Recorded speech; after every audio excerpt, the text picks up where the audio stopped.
This is Mark Lane. This is Robert Groden. This is Dick Russell. This is Jim Mars. This is Lisa Pease. This is Dr. David Mantic. This is Cyril Weck. This is Jim DiEugenio. This is Joan Mellon. This is Jerry Pollicott. This is Gary Shaw. This is Greg Burnham. This is Gerald McKnight. This is Sherry Feaster. This is Dave Ratcliffe. This is David Talbot. This is Doug Horn. This is Walt Brown. This is Bill Pepper. This is Richard Belzer. This is Oliver Stone. This is Governor Jesse Ventura, and you're listening to Black Op Radio. Video computers online. Archiving 44K. Initiate sequence. T-minus 30 seconds. Server connection confirmed. T-minus 25 seconds. Live stream 2120K. T-minus 20 seconds. Phone lines are go. T-minus 15 seconds. Satellite uplink verified. T-minus 10 seconds. Flight check complete. Satellite uplink verified. 5, 4, 3, 2,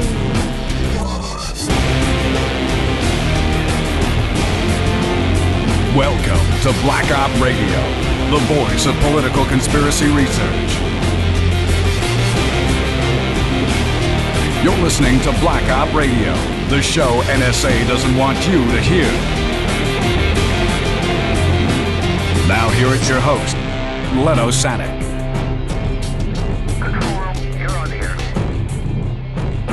Hello everyone, welcome to another episode of Black Op Radio. This is your host, and today we are joined by Governor Jesse Ventura. Hello, Governor Ventura. Hi, Len. How are you doing today? Good. It's always a pleasure to speak to you.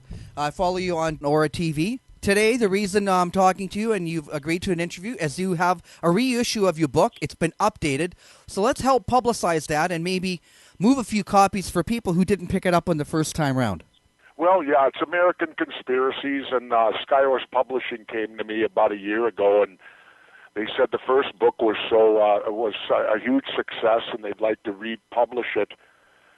And they asked if we could put together 4 new conspiracies to add to it, to add some new reading. And in light of what our government does, I guess I could logically say you could put out at least one a year. It seems that way. So we picked out 4 good ones that we felt were pertinent. We added them to the book, and they reissued it, and it's doing very, very well. And it's not the kind of book that you're going to walk away from feeling good and wholesome about. It's a book that I wrote that I hope frightens people, that I hope it wakes them up. I like to refer to it as one of my best efforts to try to do a Stephen King book. Well, it's fantastic, and I only wish you were still doing your TV show as well, because I look... Well, the TV show kind of disappeared very quickly. Yeah, you were doing too good on that. I mean, I mentioned this before. There were some episodes when I finished watching it, I just went, wow, I can't believe they aired that. I can't. And then later on, you realize, yeah, they pulled the plug on you. But that's another story. Yeah. Let me ask you, would you ever entertain doing another show? I don't know. At this point in my life, I don't know if I would or wouldn't. You get typecast then to being and tunneled into being a one-dimensional entity, for lack of a better term. And I think I'm far broader than a one-dimensional entity myself. And so, I've already been labeled with the term conspiracy theorist and all that stuff. I've even been called a 9/11 truther, and I've never joined any organization whatsoever. I do my own independent investigating, my own reading, and I come to my own conclusions about things. And so, would I come out and do another show? I don't know, because I've kind of been, I've always lived my life under the old thing, been there, done that.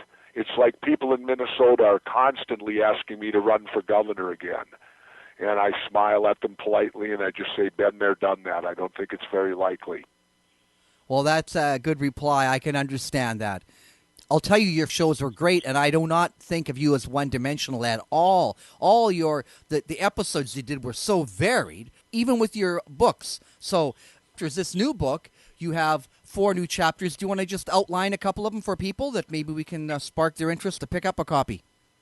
Sure. Well, we go to where you're not supposed to go again. We do a second follow-up chapter on 9/11. And this one deals pretty well solely with the 28 redacted pages in the official 9/11 report. I mean, that's our report. It was paid for by our money. It was an investigation that was supposed to clear up everything for us. And yet there's 28 pages George W. Bush decided we can't see, and Barack Obama continues to take that posture. It's been well over a decade now. How long can we possibly leave these pages redacted and unable to see them? Well, I've spoke to Congressman Cook from Carolina and Senator Bob Graham from Florida. There's House File Bill, I think it's 428 in Congress right now, to ask that these pages be revealed. And Congressman Cook and Senator Graham have both told me independently that there's nothing in these pages that deal with national security, that what they deal with is a direct monetary tie from the hijackers to Saudi Arabia.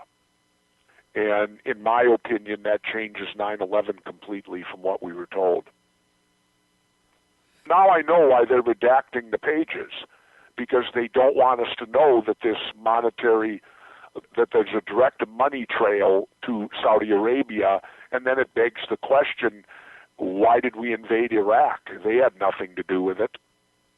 Yeah, you scratch my back, we'll scratch yours. We've lost the Cold War. There's no real Russia back then, and China wasn't playing. So, you attack us, we'll provide defense for you, and we'll knock out Iraq and Iran. And if you follow the Project for a New American Century, I think they had 7 countries they were going to go in and destabilize. Yeah, well, they're doing a pretty good job of it, and we're sitting back and letting them. And so, that was the reason I wrote the chapter on that. And I've determined why people get so angry whenever you do that. Psychologically, and I'm not a doctor, but I think it puts them out of their comfort zone. People in this country like to have a certain comfort zone around them, and they get very angry at anything that disturbs that. And unfortunately, Jesse Ventura disturbs comfort zones. And so that's why I get hostile treatment sometimes and hostile answers of how dare you question 9/11 and all this stuff. And the point is, how dare not to.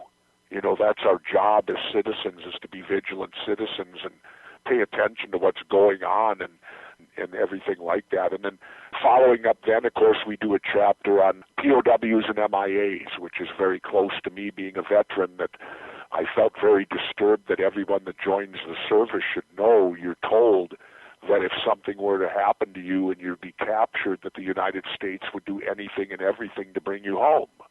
Well, unfortunately, talk is cheap, because that isn't the case at all. If you become a political liability, they're not going to do a thing to bring you home. And I think people need to know that in the military, that there's this false sense of security that if you're captured, that your government will do everything, when the reality of it is they won't. And that's not a very pleasant subject either. Then we cover Monsanto, how they use the system of bribery to pay off the politicians to get their people put on the FDA, and anything Monsanto wants, Monsanto gets, as far as the FDA goes. And then we finish off with a 4th chapter on the corporations and the denial, the conspiracy to denial climate change, and keep us in this old antiquated oil system of fossil fuels instead of awakening people up and being what we should be as human beings, discovering new things. They want to keep us in the dark ages with fossil fuels, because that's what they make their big money off of. Shocking topics, and I don't find anything about you one-dimensional, so this is, I look forward to it. When I meant one-dimensional, Len, I meant mainstream media likes to categorize you, he's a conspiracy theorist. In other words, every conspiracy out there, Jesse Ventura will believe in it. No, but Jesse Ventura will investigate it and come to his own conclusion whether he wants to believe it or not. Yeah. Well, thanks again for the first 2 seasons that you did. The 3rd season had the hand in there of, they took the announcer off, the whole thing's changed, and but anyway, congratulations on that. And as you said, been there, done that, on to other things. This new book is available now. It's available at Amazon.com and everywhere, I understand, then, from Skyhorse Publishing. And you've been... that's their job. They distribute the book and all that, so I don't keep up on that. I just write them. But I'm sure it's everywhere. In fact, somebody called up and said on Amazon they're listing it as sold out already. Another congratulations. Now, let's talk about Aura TV. You're also hosting. Let's give a plug for that. Sure. Well, Off the Grid. I'm on the grid right now, and the show continues on, but I will shortly be heading across the border 800 to 900 miles into Mexico, and we will resume being off the grid for the remainder of the winter. And it's a show I love doing. I stumbled into it on a book tour when I ran into Larry King and for an interview, and I thought Larry had retired, and he told me, no, I'm on the internet, and he raised his finger and pointed at me and said, this is where you should be. And I started talking to the people, and this was Aura TV, and they said they'd love to have me, and I said I'd love to do it. And the problem is, though, I said I've made a life choice that I live off the grid in Mexico, and they then informed me they have state-of-the-art equipment that as long as we have a power source and access to the satellite, we can do the show from anywhere. And so then the show evolved into being off the grid. We're now in our second full year, going on our third year now. I couldn't be happier. Really, the handcuffs come off because you can say anything you want and take any position you want on the internet without the FCC governing over you. You can use the long term for BS. You don't have to use initials for it. Things of that nature, which I find very refreshing and fun. Doing my show off the grid really is like getting to do a 10 to 11 minute wrestling interview on any subject I want. Oh, yeah, I miss those as well. Let me ask you, where do you get your shirts from? I've never seen so many different Jimi Hendrix T-shirts in any one collection. Oh, I got those from the Jimi Hendrix Foundation. Oh, really? What happened was when I won governor, we had our inauguration ball, right? Normally it's black tie and they play Glenn Miller music, right? And I thought, that's not me. Why would I do that? So we did rock and roll at the Target Center. We called it the People's Celebration, and we had Kid Johnny Lang headlining it, the great blues guitarist from Minnesota. We had Warren Zevon. We had America came and sang Ventura Highway to me and Horse with No Name to my wife because my wife was into horses. We had also Grammy Award-winning Sounds of Blackness were there. And I decided that night I was going to go back to being Jesse the Body for a minute.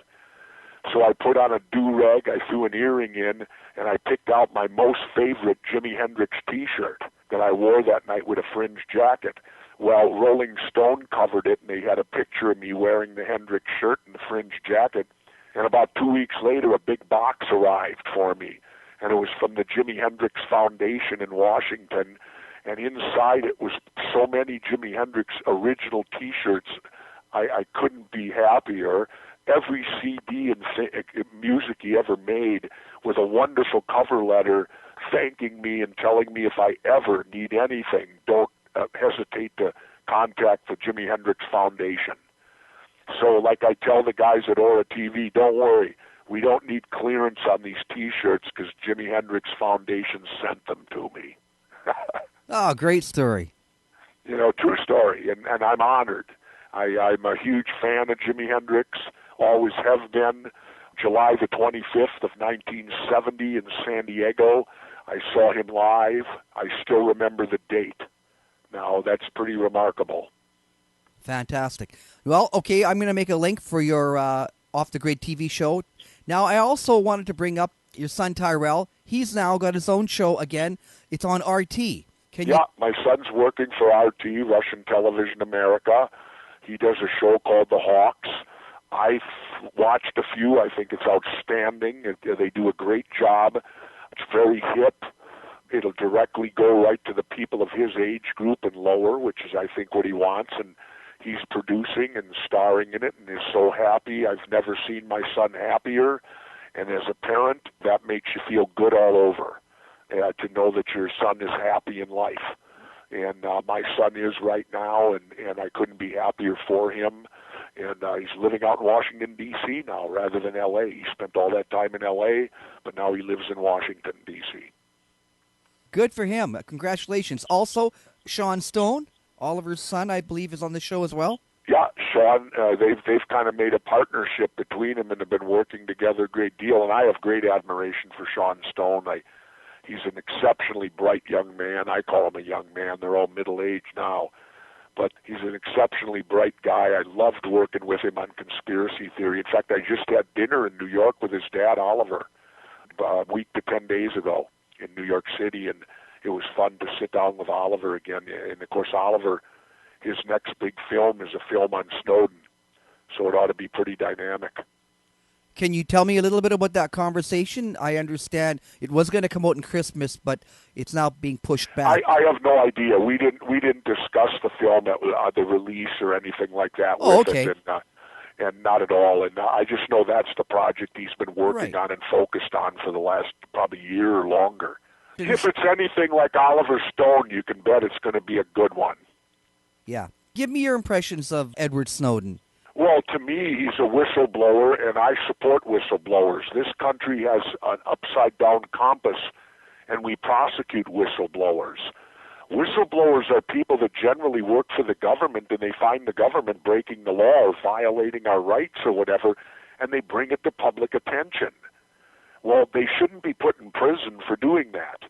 Another case in point, John Karaku, Karaku, however you say, he's got a funny last name, but I had him on my show. He's the CIA agent who outed the fact that we were torturing people. He ends up going to prison for 3 years. Kirikou. Yeah, Karaku. He's the one that goes to prison for 3 years. You've given me a bit of lingo. I'm going to quote this. Upside down compass. I like that. Our moral compass is completely upside down in this country because we take whistleblowers and put them in jail, and the people that commit crimes go free.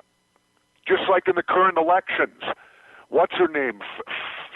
Figuerini, or the woman? Right, yeah. Her and Jeb Bush should be immediately disqualified and are not qualified to be president. You want to know why? Go ahead. They both did interviews separate where they both said that under certain conditions they would advocate torture. Well, I got news for you, Jeb and whatever, Carly, whatever your name is. Torture is a war crime. And as the president and the commander-in-chief of our country, you're going to admit you would commit a war crime? I guess people aren't picking up on this. I mean, I don't know why.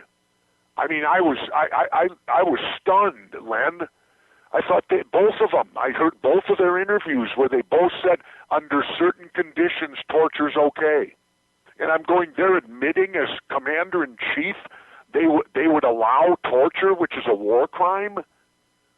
We've got to make this. I think that somehow I'm going to think about this. We've got to make, it could be your campaign slogan or something like that, or a little gadget, but an upside-down compass with the picture of Congress upside down, and you hold it up. And that is all I know is that I couldn't believe that mainstream media let that go. The fact that two of these candidates, under questioning, admitted that they would be okay committing a war crime. Well, they didn't do anything to Bush and Cheney. They called it enhanced interrogation. Exactly, and that's the point. That's why our moral compass is upside down. You just answered the question.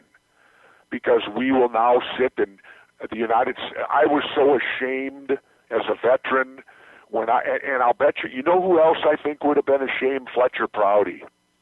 Okay, tell me why. Well, I was so ashamed as a veteran when I heard we were torturing people. Oh, I see what you mean, right. I was astounded. I thought, we're the United States of America. Aren't we above that? You mean we torture to win?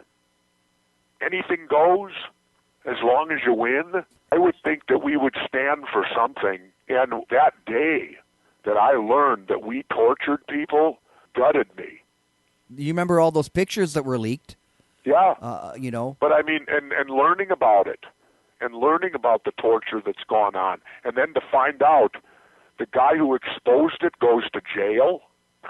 Well, if that see why they do that? They don't want anybody blowing the whistle on them, and therefore they will use all their power to destroy that person. That way, nobody will be a whistleblower, and they'll get away with all of their crap. Yeah, very vindictive. And the real disappointment, the real shock and awe for me was that the way the Obama administration has doubled down on this. I thought Bush was bad, and this persecution of people who are trying to do something right. We were originally just talking about Edward Snowden. Here's a guy who's put his life on the line here. He's had to leave the country. I don't think he'll ever be allowed back. Well, no, I wouldn't say that. I would tell you this. If Jesse Ventura became the president, he could come back.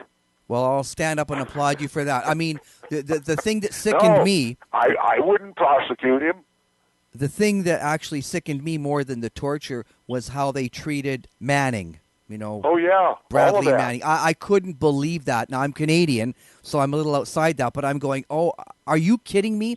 There's another example. The helicopter footage? The person that reported the murders. Remember that helicopter that was shooting people? Yeah, and a reporter murdering as well. people on the street. The person that exposes that goes to jail. But the people that did it are walking free. I told you the moral compass is upside down. Yeah, at least sure to me is. it is. Okay, well, you brought it up. You mentioned it. Under what circumstances would you run for president?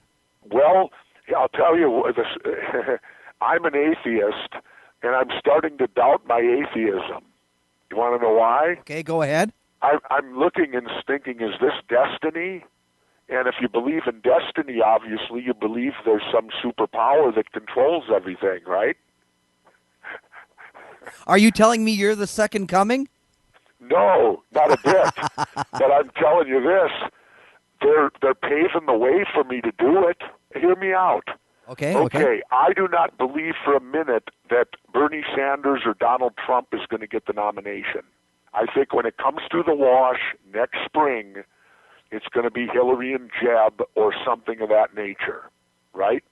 So then the question is begged, where do the Bernie voters go? Do they thus then become just corporate Democrats like Hillary? And then Trump, I don't think, is going to get it either.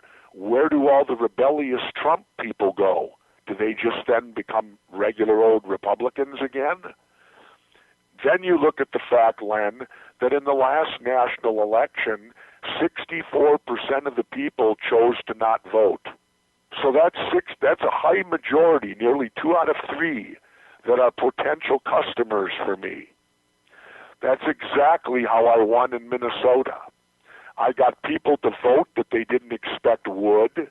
I got them to come back and watch their vote count when they elected me.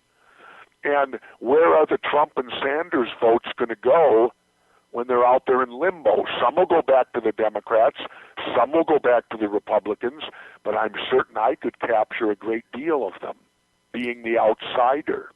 And if you get on the Libertarian nomination, then I'll be on, I think, 47 or I don't know how many states they're on, and then, of course, you face the battle of being allowed in the debates. But I think that I have the power to force their hand on that they would have to let me in the debates, I would think. Well, it's optimistic.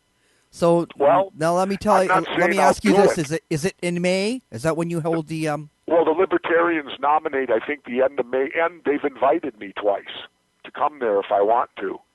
So I'm looking at that as an open door invitation that they're opening the door. I did support heavily Gary Johnson last election, who was the Libertarian former governor of New Mexico, friend of mine. I supported his candidacy. So there's no reason why the Libertarians wouldn't endorse me and give me the ballot access. They know I'd cause trouble, and it just depends on whether I want to do it or not. Okay, well, we'll wait till May, till we hear an official announcement. You don't want to do it now anyway. What a waste of time. I know. All these things are now. Do you know what this is now, Len? This is nothing more than a ratings bonanza for mainstream media. This is reality TV happening at its finest, these debates. And that's all it is. It's ratings. Oh, I'll go further. Money. I forget where, but Donald Trump was speaking somewhere in Texas, and it was going to be a big deal. At least I thought it was Texas. And it was going to be at the stadium, and then CNN was showing it. He got up to speak, so I'm watching this, and then they cut away, and then they show him in a little corner talking, but they don't play the audio, and then the host, and they have a couple of people there, a panel, talking about him. And I'm going, he's right there. I can see him. Turn on the audio. I want to see what he's got to say. And all they're doing is going back and forth. I couldn't believe it. I actually started changing the channel to see if Fox or somebody else was going to carry it, but they knew it was a news story, but they didn't want to give him the airtime, so they wanted to talk about him and elaborate on problems he has with this campaign and all that. I just could not believe that I was seeing this kind of TV. I'm pointing, he's right there. Play the audio. Well, I don't want to hear you guys. I want to hear him. It's like I said, I told you about the Democratic debate, didn't I? Go ahead. Well, you know how all the talking heads at CNN and all the pundits said Hillary won it going away, right? Oh, yeah, that right. She established herself. She's now, no doubt, she'll be da-da-da-da-da. Well, what's interesting on the Internet, 81% of the people on the Internet said Bernie Sanders won. Now, how could there be that type of difference between mainstream media and the Internet? Well, I guess there could be, because mainstream gets older people, the Internet gets younger people. But then you dig deeper, and you find out that, okay, the debate was on CNN. All the CNN talking heads were in complete agreement. And then you find out CNN is owned by Time Warner.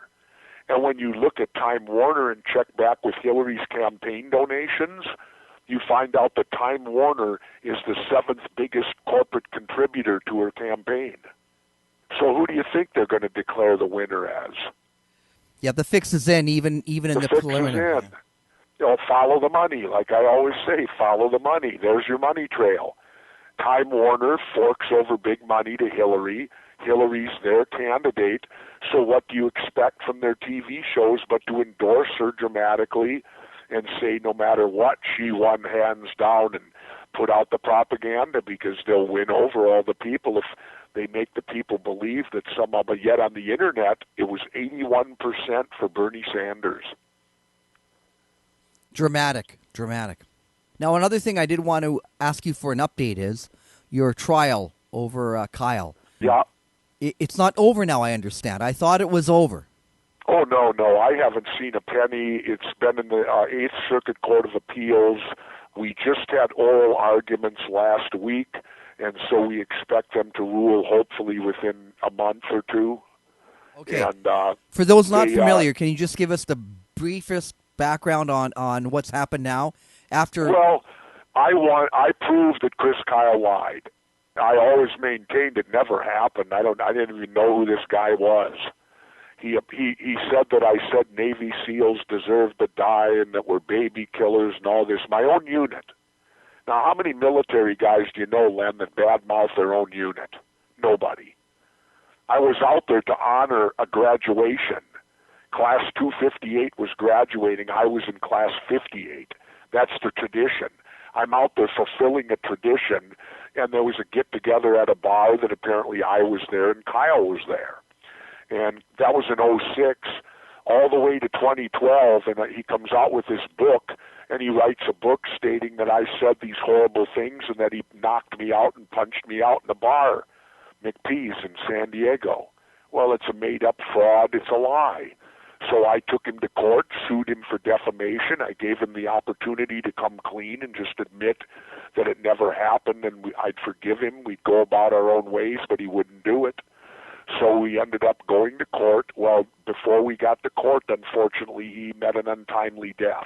Now, a lot of people got extremely angry at me because that, putting to the court and the way it works, the lawsuit then shifts to the widow and the estate. Decided to become the executor of this state, knowing full well this lawsuit was pending, but it was done tactically to make it look like I was now suing the widow and the children, which wasn't true at all, because through this whole ordeal, HarperCollins, the book company's insurance company, has paid the entire freight for that side of the trial, where my side has cost me close to $1 million, 3.5 years of going through this ordeal. Now, when you talk about me losing the conspiracy theory show, that was the reason for it. When the Kyle story broke, they withheld. Conspiracy theory was supposed to go on. They waited till the following fall before they even put the episodes on, and we were normally through with summer's production and on to a new year, so I knew the show was dead at that point. So what Kyle did to me caused the conspiracy theory show to go off the air. And I couldn't get employment for 2 years. Nobody would employ me for nothing. and we finally went to court. We unequivocally proved it didn't happen. Imagine how overwhelming the evidence must have been for a jury and then the federal judge to write a 24-page concurring stating his statement was substantial evidence. Well, how substantial must the evidence have been for a jury to go against a dead military veteran and his grieving wife? But yet they did, because that's how overwhelming the evidence was, that it never happened, that he made it up and profited from it tremendous. Well, what's happened now, it's in the Court of Appeals, and 32 media conglomerates signed on to the trial wanting the unjust enrichment part overturned. What they want as media is the ability to defame people for profit. They can defame you, they can make all the profit they want, and they don't have to give any of that money to you, no matter how badly it hurts you or how much money they make. It would be the equivalent of robbing the bank. They throw you in jail for the actual robbery, but then you get out in 3 years and you get to keep all the money you took. Now, can you go over that for people that might have glossed over it? You said 32 different media conglomerates have joined in? Oh, yeah, with a briefing to the Eighth Circuit Court of Appeals wanting unjust enrichment, the law, thrown out. It's the law right now, but they want the law thrown out. It's everyone from the New York Times, the Washington Post, even PBS is on it. It's a who's who. Damn it. Every major media corporation in the country wants my verdict overturned. And it's dangerous, Len, because if they're successful, it will then become a business. They will defame people for profit because they'll know we can defame anybody, we can make profit off it, and they can't get anything from us for making the profit. That's unbelievable. That's scary. And I cannot believe, I know you're telling me that, but you would think, why do they have an issue with this at all? Well, Unless they're claiming they're fighting it under allegedly the First Amendment. And they're saying that no one will be able to write a book if you give out unjust enrichment or nothing. The point is, nobody will get unjust enrichment if you tell the truth. But if you knowingly lie about someone, it's like this, Len. They want to be able to profit from wrongdoing. That's what it comes down to. The defamation is wrongdoing, but they want the ability to profit from that wrongdoing. I hope they don't win. I don't think they're going to win, but that's what they're coming after us with in the appeals court. And that's what 32 major media conglomerates in the U.S. And they got that big Abrams, the big First Amendment lawyer from New York, is in the case now. Holy shit. Is there, yeah. Is there somewhere that we can read documents or I can help publicize this more? Sure, you can go right to the trial. It's all public documents. Federal court, 8th District, St. Paul, Minnesota, Jesse Ventura versus Kaya Kyle in the state of Chris Kyle. Okay, and, I'll try to find... It's all the public domain, and then these guys signed on last May, the media conglomerates, because they want the judgment overturned. They want the law changed. That should frighten every American. And they want the courts to do it. And they don't talk about it, Len. You don't hear any stories on this because they don't want the public to know what they're trying to do. It's me out in the wind talking to people like you. Well, we'll see what we can do. I'm going to have to look into this further, too. But it's shocking. It's shocking because, like you say, then now the news has no inclination at all to be true. I mean, we laugh at Bill O'Reilly. I know he's a liar. There's been countless shows that I've done where we've called people liars and not worried at all because we know they haven't got a leg to stand on. You called Chris Kyle out on this, right? And then, he lost. He lost in court. And now this is going to show someone that if you make a big deal, it's one thing to say that I was in a bar and I bumped a guy or I punched him or something and whatever. But when you go after a whole campaign, like I think his book was doing nothing, and then he started going on the circuit saying that he punched out Jesse Ventura, everybody wanted to talk about him, Oh, we have in the court documents, the pre-sale of American Sniper was $4,000. The next day when he did O'Reilly and Opie and Anthony and all that, it jumped 100,000 in one day.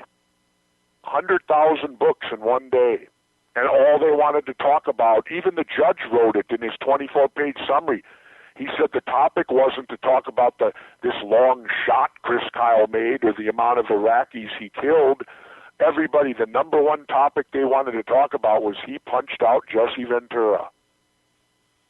What it is, it's like this, Len. Here's the way to look at it. You know how when we shoot a rocket into outer space, okay, what does it need? It needs a booster rocket to get it out of the atmosphere and get it in orbit. Once it gets in orbit, it'll go on its own. Well, a book is that way. A book, once it reaches number one on the New York Times bestseller list, it will then carry on its own. But it needs the booster rocket to get there. I was that booster rocket.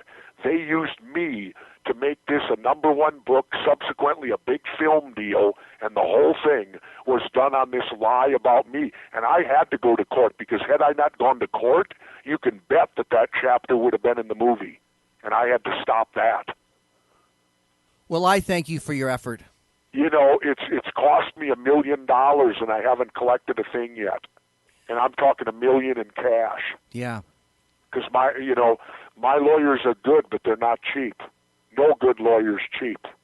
And, they won. They won the case, Yep. right? So now the In appeal fact, in winning the case, they were named Lawyers of the Year in Minnesota. Pretty interesting. You know what I found interesting about the case, Len? Is that I was considered an underdog, and yet I had the truth on my side. Here's the upside-down compass again. How can you have the truth on your side and be an underdog? Yeah, shocking. Look, Because Governor. everyone was stunned that I won this. Apparently, nobody thought I could win this case, even though the event never occurred. Like, Taya Kyle came out in a book now that she wrote, and she said that she would have won the case, but she blamed it on her lawyers. I came out and countered that. I said the only lawyer that could have won that case for her was David Copperfield, because it required magic to make something occur that never happened. Well, I can only wish you luck. Not that you need it, because the truth should be on your side, but you can't hurt to have a little luck as well. Oh, yeah, a lot of luck, because like I said, in today's topsy-turvy world, the truth can get you second place. The truth doesn't necessarily mean you're going to win. The truth doesn't prevail anymore like it used to here. I'm going to have to make some of these upside-down compasses. I'll have to send you one if I can get one. This is going to be all right. Look, before we wrap up the interview, I did want to talk about your interest in the JFK assassination, because you're one of the few people that, political person that has really kept the issue alive and spoken about it. Sure. Again, we're seeing a few books that are starting to come out now talking about Allen Dulles, the CIA. I think the proper investigation, it doesn't have to be my opinion proper, but it's not Lee Oswald.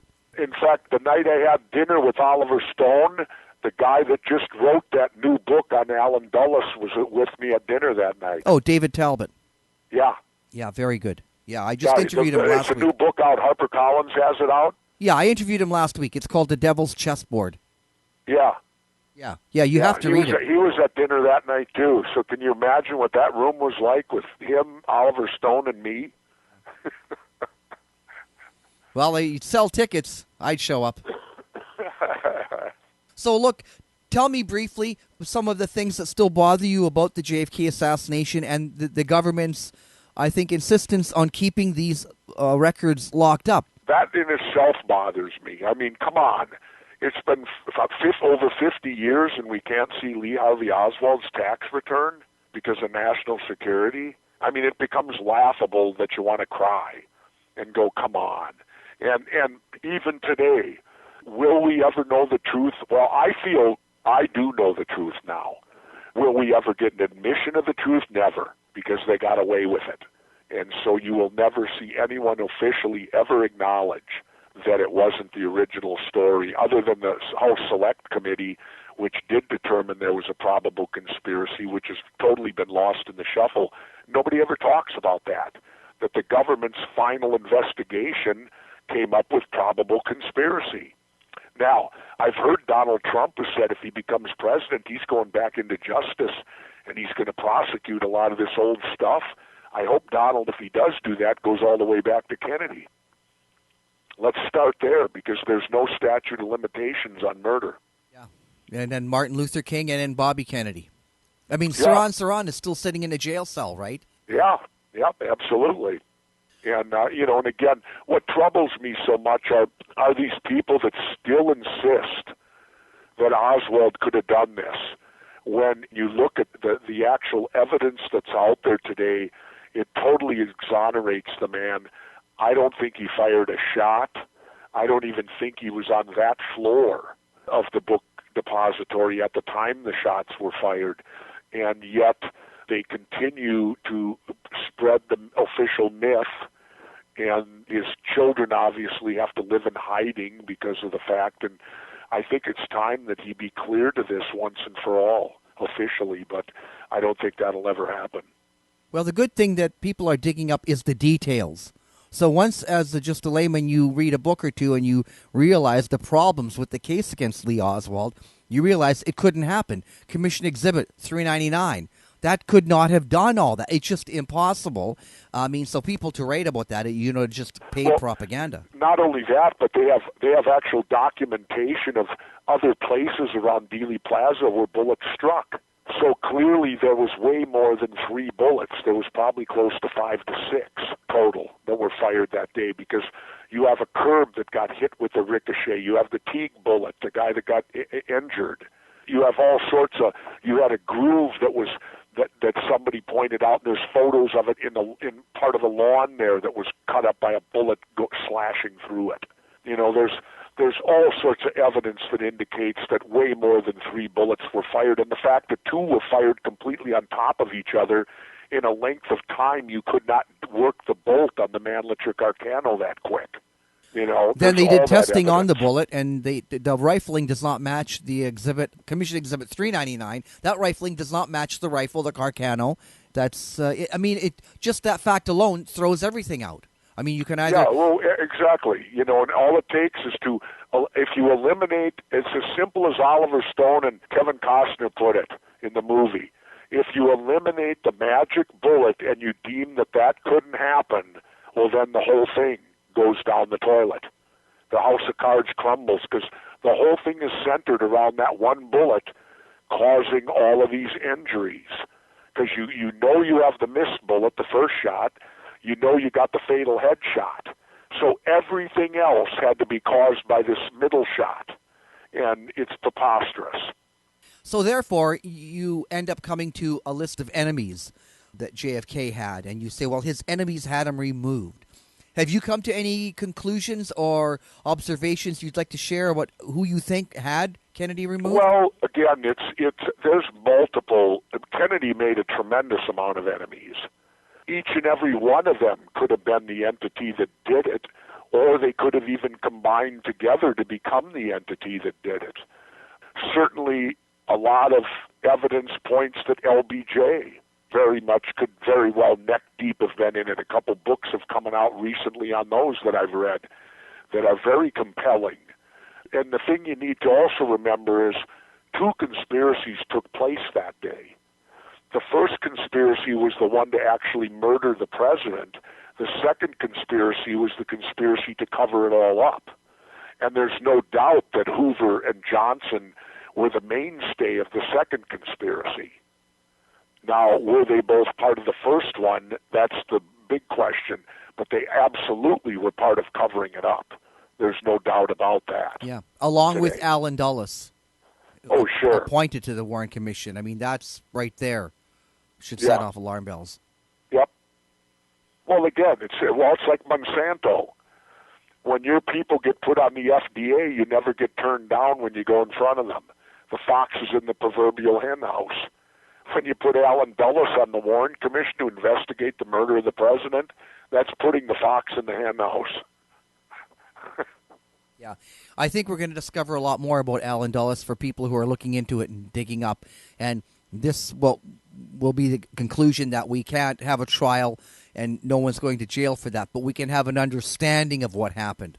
And the understanding starts that Lee Oswald didn't shoot Kennedy. So to me, the simple understanding of the big picture for me, I've got it this simple, and I'm comfortable with it, that a coup d'etat took place that day.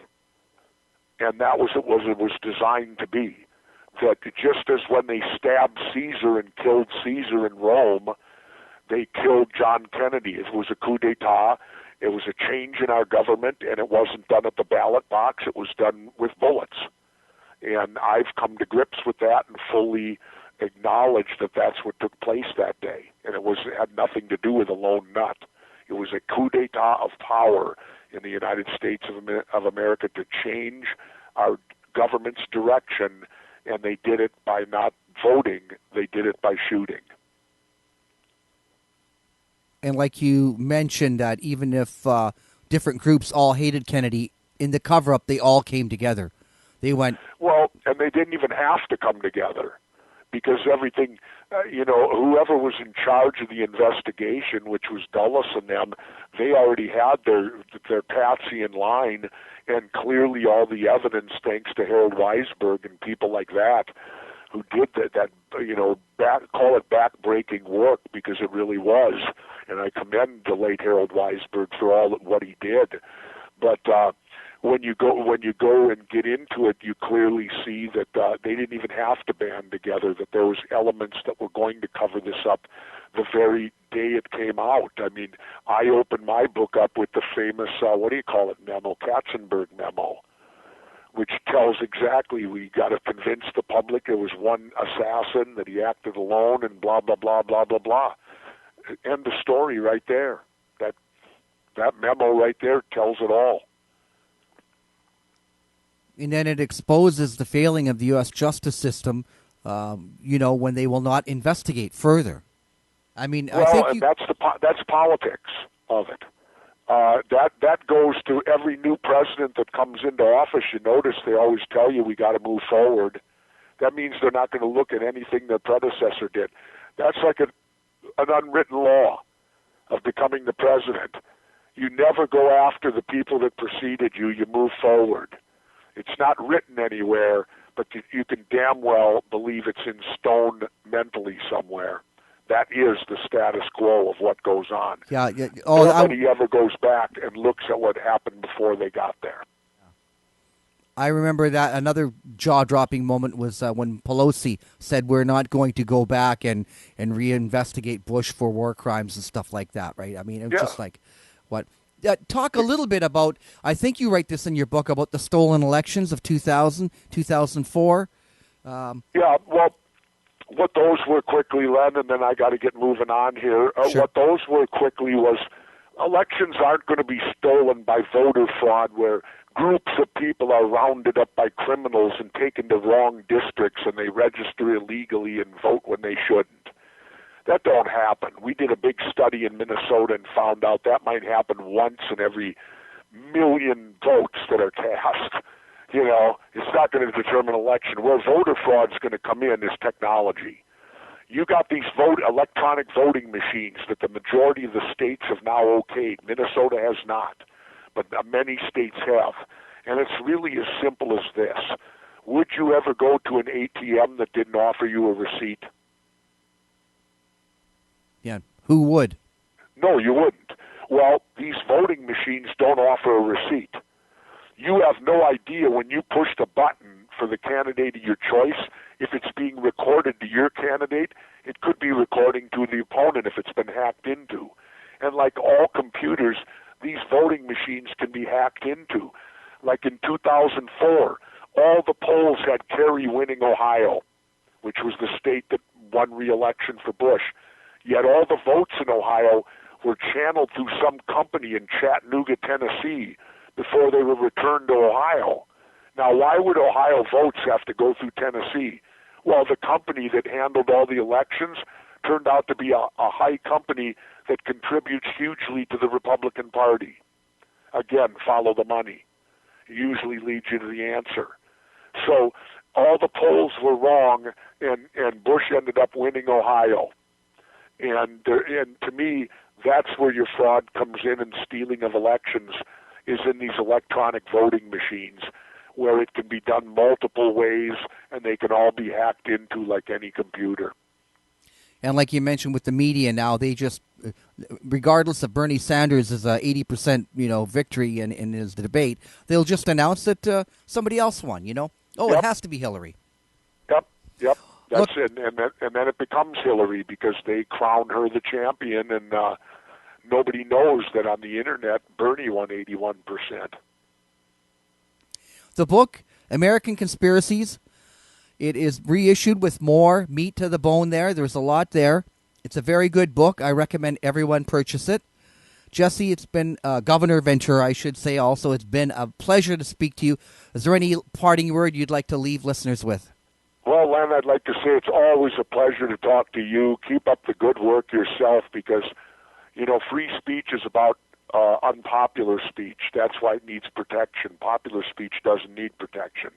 So I appreciate it that there's shows like yours out there that will delve into subjects that you're not going to get on mainstream media. And we're getting more and more popular. You notice I say we, all of us in the alternative media business now. And we're battling a war on our end to get the truth out there and have some level playing field on what the truth is with the bought-off mainstream media. But I think we'll win in the end, and I think the United States will ultimately win in the end. Okay, well, I look forward to speaking to you again, hopefully maybe around May when you have some bigger news. Just don't hold your breath. I could stay in Mexico forever and be surfing down there, and you'll never hear from me again. That could happen too. Len, take care of yourself, and we'll look forward to talking again. Thank you very much, Governor. Bye-bye. Black Op Radio is pleased to announce a direct download section. That's right. Now you can purchase all archive shows and specialty packages such as the John Armstrong interview, Doug Horn, Jim Douglas, Jim Diogenio, and more. So instead of having to wait with regular mail, you can get shows you want in minutes directly to your computer. Check out the direct download section at blackopradio.com. Black Op Radio presents Colonel L. Fletcher Prouty, the DVD Complete Collection. Finally, the DVD set you've been waiting for is available. Over 15 hours with Colonel L. Fletcher Prouty. Over 15 hours. Interviews with Len Osanic, John Judge, David Ratcliffe, and more. This is a one-of-a-kind set. These interviews feature Fletcher Prouty having candid conversations regarding his 23 years in the military, but specifically 9 years in the Pentagon from 1955 to 1964. His inside knowledge is invaluable to researchers of this era of American and world history. These are the revelations you've been waiting for. Over 15 hours with Colonel L. Fletcher Prouty, the complete DVD collection. Available at the Colonel Prouty reference site, www.prouty.org, and blackopradio.com.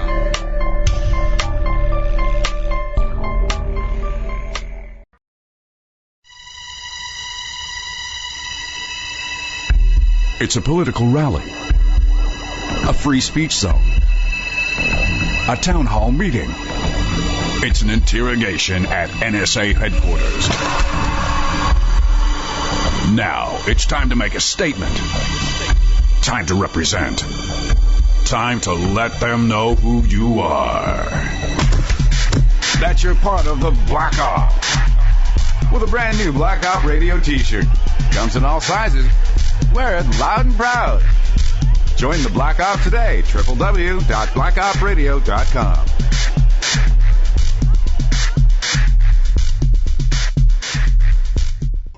If you believe there's more to the JFK assassination and the mystery surrounding the CIA and its covert operations, you're not alone.